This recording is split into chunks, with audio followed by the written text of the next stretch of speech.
Hello Anil Kumar garu. Welcome to social post. Thank you Nihal. Thank you for inviting. Yes. Sir ఇప్పుడు SIF ఉంది సార్. So ఇప్పుడు SIF అనేది చాలామంది మ్యూచువల్ ఫండ్స్ అంటేనే భయపడతారు. కానీ మ్యూచువల్ ఫండ్స్‌కి, ఎస్ఐఎఫ్‌కి డిఫరెన్స్ ఏంటి అనేది చాలామంది మమ్మల్ని అడగడం జరుగుతుంది. నిజంగా ఎస్ఐఎఫ్‌లో మ్యూచువల్ ఫండ్స్ కంటే ఎక్కువ రిటర్న్స్ వచ్చే ఛాన్సెస్ ఉన్నాయంటారా? లేదా లేకపోతే ఎస్ఐఎఫ్ కంటే మ్యూచువల్ ఫండ్సే కొంచెం బెటర్ అనుకుంటా. మీ ఎక్స్‌పీరియన్స్ ప్రకారం అసలు ఎస్ఐఎఫ్ అంటే ఏంటి? మ్యూచువల్ ఫండ్స్ అంటే ఏంటి? సో, ఈ ఎస్ఐఎఫ్ అంటే ఏంటో ఫస్ట్ తెలుసుకుందాం. ఎస్ఐఎఫ్ అనేది స్పెషలైజ్డ్ ఇన్వెస్ట్‌మెంట్ ఫండ్. ఇది కొత్త category of investment. Last year introduce అయింది. అక్టోబర్ నుంచి లాంచ్ అయ్యాయి ప్రొడక్ట్స్. అండ్ ఇవి ఎవరో కాదు, మళ్ళీ మ్యూచువల్ ఫండ్ కంపెనీలే రన్ చేస్తాయి. దే ఆర్ నాట్ ఏదంటారు, కొత్తగా వేరే ఫండ్ మేనేజర్లు కాదు, కొత్త కంపెనీస్ ఏమీ కాదు. మ్యూచువల్ ఫండ్ రన్ చేసిన అనుభవం ఉంటేనే ఎస్ఐఎఫ్ లైసెన్స్ వస్తుందన్నమాట.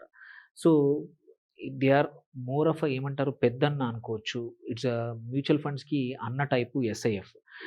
బిగ్ బ్రదర్ టైపు ఎస్ఐఎఫ్ అనేది మ్యూచువల్ ఫండ్ ప్లస్ అనుకోవచ్చు, మనం వేరే ఫీచర్‌లో చూసుకుంటే.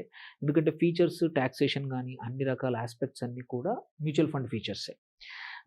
సో, మ్యూచువల్ ఫండ్ ఫీచర్సే ఉన్నాయి. ఓన్లీ థింగ్ ఏంటంటే 2 మేజర్ పెద్ద చేంజెస్. ఒకటి, 10,00,000 అనేది మినిమమ్ ఇన్వెస్ట్‌మెంట్. మ్యూచువల్ ఫండ్‌లో ఎటువంటి మినిమమ్ ఇన్వెస్ట్‌మెంట్ లేదు. సెకండ్ వచ్చేసి ఇక్కడ మ్యూచువల్ ఫండ్‌కి దీనికి మేజర్ అంటే ఎందుకు ఇది కొత్తగా అవసరం వచ్చింది అంటే మాత్రం ఏంటంటే, మ్యూచువల్ ఫండ్‌లో లాంగ్ ఓన్లీ. అంటే ఫండ్ మేనేజరు ఒక స్టాకు కొనేసి అది పెరిగితే తప్ప నీకు రిటర్న్స్ జనరేట్ చేయడానికి అవకాశం లేదు.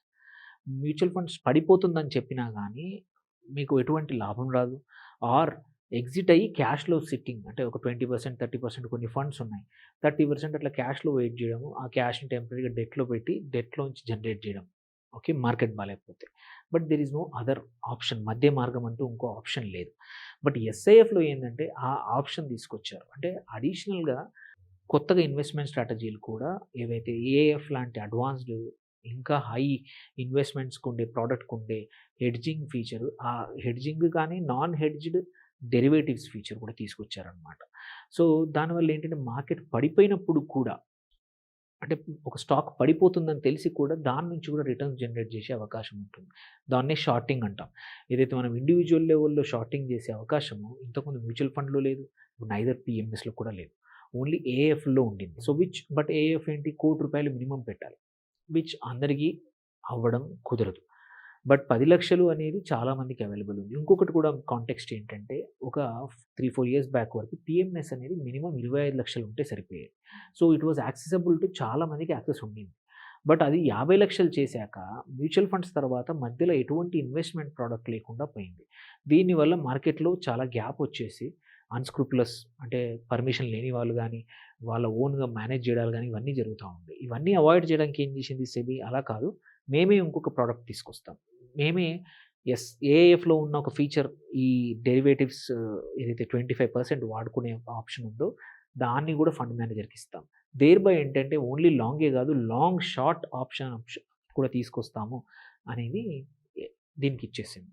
సో, దేర్‌బై ఏంటంటే, ఒకటి, నీ దగ్గర డబ్బులుంటే, లంప్ అమౌంట్ ఉంటే, అడిషనల్ రిటర్న్స్ జనరేట్ చేయడానికి. సో, బికాజ్ మార్కెట్స్ పడిపోయినప్పుడు కూడా ఈ 25% అనేది ఆప్షన్. మార్కెట్ మంచిగా పాజిటివ్‌గా ఉంటే they can go 100% long. Nobody will say anything. But minimum మాత్రం 75% లాంగ్. అంటే 100,00,00,000 ఉన్నాయనుకో ఒక స్కీమ్‌లో, 75,00,00,000 కంపల్సరీ వాళ్ళు లాంగ్ అంటే స్టాక్స్ కొనాల్సిందే. ఓన్లీ 25,00,00,000 వరకు మాత్రమే కావాలంటే అన్‌హెడ్జ్డ్ డెరివేటివ్స్ కూడా తీసుకోవచ్చు. అంటే ఒక స్టాకు, ఇప్పుడు ఎగ్జాంపుల్ మనం ప్రతిరోజు మార్కెట్ అనాలిసిస్ చేసినప్పుడు కూడా 30 స్టాక్స్ పైకెళ్ళాయి, 20 కిందికెళ్ళాయి అని అంటాం. ఒక్కోసారి మీరు చూస్తే అనాలిసిస్ మార్కెట్ మార్నింగ్ చూసినా గానీ, ఇవాళ ఈ స్టాక్ అండర్ పెర్ఫార్మ్ చేయబోతుందని తెలుసు. ఆర్ నెక్స్ట్ 10 డేస్ ఈ స్టాక్ బాగా ఉండదు అని మనకు తెలుసు. చెప్తాము గూడా. చెప్పినప్పుడు ఇందులో ఏంటి, ఇంతకుముందు ఓన్లీ పెరిగే వాటిని వెతికి అందులో ఇన్వెస్ట్ చేస్తేనే డబ్బులు మ్యూచువల్ ఫండ్‌లో జనరేట్ అయ్యేటియి. ఇప్పుడు అలా కాదనమాట. ఫండ్ మేనేజర్‌కి ఒక సెక్టార్ పెర్ఫార్మ్ చేయట్లేదు ఆర్ నెగెటివ్ న్యూస్ ఉంది అన్నప్పుడు, ఆ సెక్టార్ వాటిని షార్ట్ సెల్లింగ్ చేసుకొని అడిషనల్‌గా గూడా జనరేట్ చేయొచ్చు రిటర్న్స్. ఇప్పుడు extended period nearly 18-20 months markets same రేంజ్‌లో ప్లే అయ్యాయి. అలాంటి టైంలో కూడా ఎస్ఐఎఫ్‌లో గూడా generated much better return. Because ఏ టైంలో అయినా పడిపోయేదాన్ని 25% వాడుకోవచ్చు. వాడుకొని చేసుకోవడానికి అవకాశం. సో, అందుకోసమే మ్యూచువల్ ఫండ్స్ కన్నా కూడా ఎస్ఐఎఫ్లో ఉన్న ఈ ఫీచర్స్ వల్ల సో మార్కెట్ పడినా కూడా ప్రాఫిట్ వచ్చే అవకాశం ఎస్ఐఎఫ్లో ఉంటుంది, which was not there before. So అది అండ్ సైమల్టేనియస్లీ అమౌంట్ కూడా పెద్దగా ఉంటుంది. దీంట్లో కూడా 10 లక్షలు లంసం పెట్టి అడిషనల్గా ఎస్ఐపిలు పెట్టొచ్చు. అండ్ మోస్ట్ ఇంపార్టెంట్లీ అందరూ క్వశ్చన్ అడిగేది ఏంటంటే పిఎంఎస్కి అందరూ భయపడతారు, ఎందుకు అంటే ట్యాక్సేషన్కి భయపడతారు. Long term capital gain, short term capital gain కానీ ఇండివిజువల్ ట్యాక్సేషన్ పడుతుంది అక్కడ.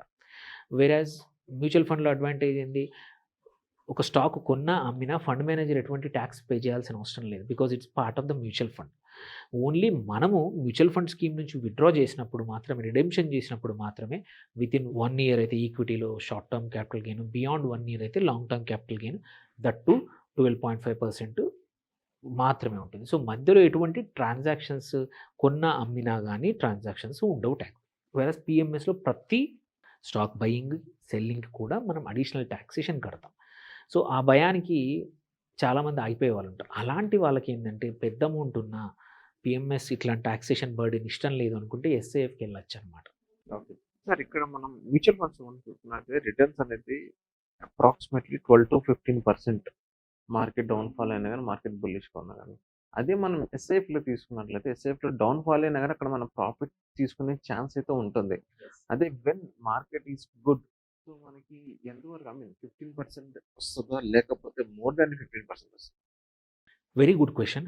There are 2 aspects. ఒకటి, మ్యూచువల్ ఫండ్స్ కన్నా ఎస్ఐఎఫ్స్ తక్కువ వొలటైల్ ఉంటాయి, అప్స్ అండ్ డౌన్స్ కొంచెం తక్కువ ఉంటాయి. ఎందుకంటే మార్కెట్ పడ్డప్పుడు కూడా ఫండ్ మేనేజర్ రిటర్న్స్ జనరేట్ చేస్తాడు.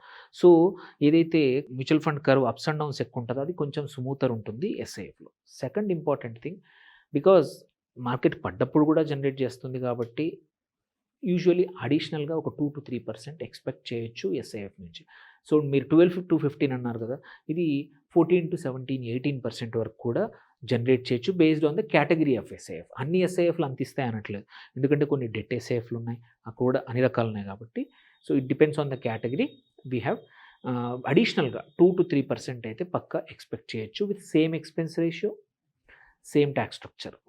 అందుకే ఇది మోర్ అట్రాక్టివ్. చాలామంది ఇన్వెస్ట్ చేస్తూ ఉన్నారు, కొత్తగా ఇప్పుడు చాలామంది ఎంక్వైరీ చేస్తున్నారు, ఎగ్జిస్టింగ్ ఇన్వెస్టర్స్ కూడా చేస్తూ ఉన్నారు. ఇట్స్ గెటింగ్ పాపులర్ దాని ఫీచర్స్ ఇవన్నీ చూసి కూడా.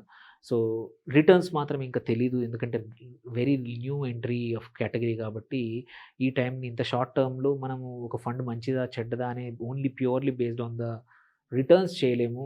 ఓన్లీ ఇప్పుడు చేయగలిగేది ఏంటంటే ఫండ్ మేనేజరు ఆ కంపెనీ యొక్క హిస్టరీ చూసుకొని మాత్రం మనం చేయగలుగుతాము. అండ్ వాళ్ళకి థీమ్, వాళ్ళ మెథడ్ ఏంటనే దాన్ని బట్టి చేయగలుగుతాం. కానీ హిస్టరీ కావాలంటే ఇంకొక 6 నెలలు పట్టుద్ది. ఏది ఫండ్ ఎలా పర్ఫామ్ చేసింది, ఎలాంటి పోర్ట్ఫోలియోస్ ఉన్నాయి, ఎలా అప్స్ అండ్ డౌన్స్ ఎలా చేశారు ఫండ్ మేనేజర్ అనేది తెలియాలంటే ఇంకొక 6 నెలలు పట్టుద్ది. బట్ ఆప్షన్స్ మాత్రం చాలా. సో థ్యాంక్ యూ సార్, మా సోషల్ పోస్ట్ వచ్చినందుకు. Thank you.